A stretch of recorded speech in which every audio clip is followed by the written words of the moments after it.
Salsa dance is a mixture of a variety of different styles and cultures. Hi, I'm Rebecca Brayton and welcome to WatchMojo.com. And today we're at Saint-Tropez Dance School to learn more about salsa dance.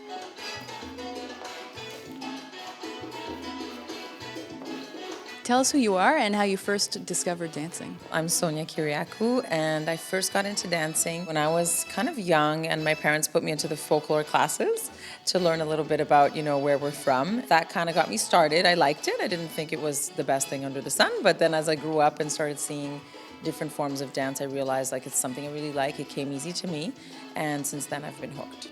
Tell us about the style of dance that you do. I've been trained in a little bit of everything, but the style that I really specialized in was salsa.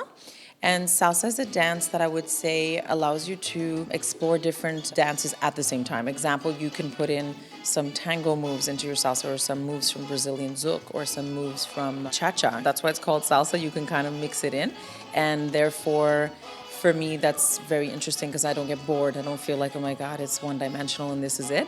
There's always room for exploration and creativity. So that's really my favorite part about that dance. What would you say is the foundation of salsa dance? Well, the roots of salsa are coming from African and Cuban dancing. Basically, it's a mix.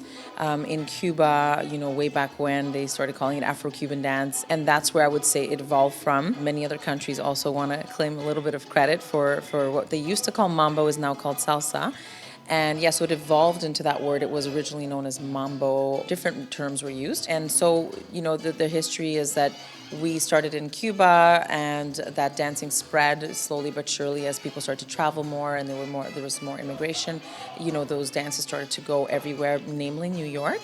And in New York, you have a meltdown of all these cultures, and what happens is they started to share each other's rhythms and music and styles of dance, and slowly but surely it started to become more mainstream. Where is salsa dance today? Today, salsa is probably one of the most dances around the world, it's crazy to imagine that. When even I started to dance, it was still kind of underground. You knew it if you were Latin American, or if you went to Cuba for vacation, or Dominican Republic, you came back. It wasn't in all the dance schools, it wasn't in events, it wasn't in all the clubs. Now, everywhere you go, there's a dance school, there's a dance event. There were also the artists like Ricky Martin and Jennifer Lopez at the time that had the Latin vibe going on. It's just something that I think, whether you're a child or an older person, you can appreciate it.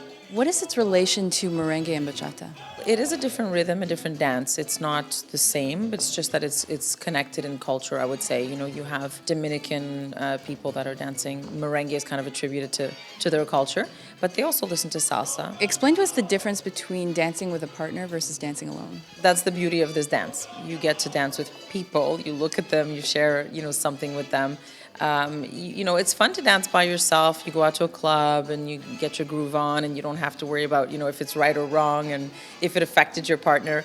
Salsa, there's a real connection. You're actually following the guide, that the girl is watching for certain signals and leads, as we call them, and he will decide, if she's turning, if she's going this way, if she's going that way.